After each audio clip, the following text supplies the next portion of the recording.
Les clichés les plus véhiculés, ça dépend des milieux, mais c'est souvent des clichés sexistes. Il faut savoir qu'on parle énormément des femmes trans et des hommes, et non des hommes trans. Les hommes trans sont souvent invisibilisés, ils n'existent pas.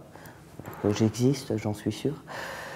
Mais les femmes trans, ce qui est énormément choquant pour la société, c'est qu'on imagine dans un monde patriarcal, comme ici, que ces personnes-là décident volontairement de perdre des privilèges, de perdre une domination qu'elles n'ont pas spécialement choisie.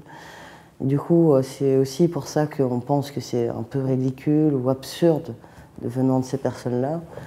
Par les médias, c'est longtemps passé comme des prostituées, comme on était dans le monde de la prostitution ou de la pornographie, on était hyper sexualisés alors que ça n'a rien à voir. Les homos aiment bien faire la fête, les homos aiment bien rigoler, les homos aiment bien regarder les films pour gonzesses. Qu'ils sont efféminés, qu'ils aiment le rose, qu'ils écoutent Mylène Farmer et Dalida en boucle.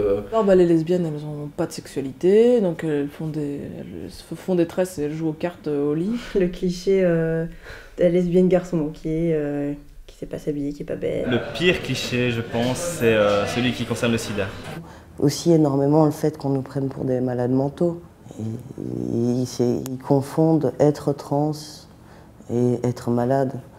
Nous sommes quelqu'un, c'est une identité. On est quelqu'un, on est cette identité. Et c'est ce qui apporte énormément de discrimination dans les milieux occidentaux. Pour la société, on est tous catalogués de grandes folles.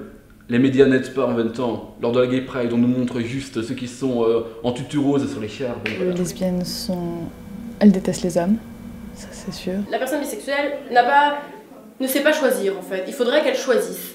Ok, elle est bisexuelle à ce moment-là, et puis en gros, si cette personne finit avec une femme, c'est qu'elle est lesbienne.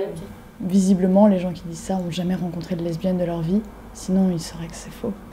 C'est vachement réducteur, je trouve. Et ok, ça part d'une vérité, et après c'est clair que t'as des gays qui sont hyper efféminés, qui sont hyper expressifs dans leurs gestes, c'est clair que t'as des lesbiennes qui sont hyper masculines, les cheveux courts, machin, mais c'est qu'une partie, quoi, et ça porte préjudice justement aux personnes qui sont pas dans ces catégories-là.